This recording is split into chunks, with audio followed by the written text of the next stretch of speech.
করা হয়েছে। তো এটার জন্য একটা স্ল্যাব ওখানে আছে, এটা উপরে স্ল্যাব হবে আর এখানে দরজা দিব।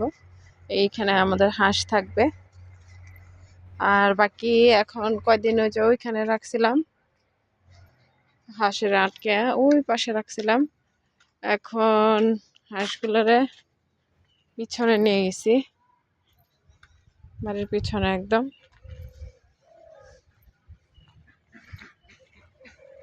ওই যে এখানে দেওয়া হয়েছে, এখানে হাঁসগুলো রাখছে।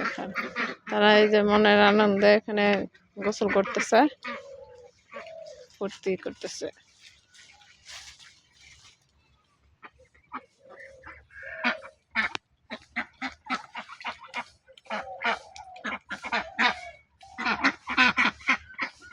আমার দেখলে তো ভয়ই পায় না, বরং আমার সামনে আসে খাবার চায় আমার কাছে।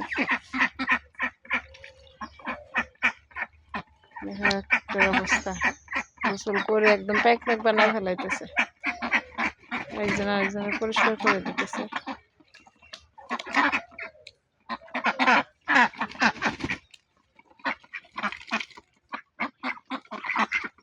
মুরগি টুরগি তো শেষ, এখন এই যে হাঁস কয়টা আছে, তাও মানুষের নানান নজর, নানান কথা, ভাল লাগে না।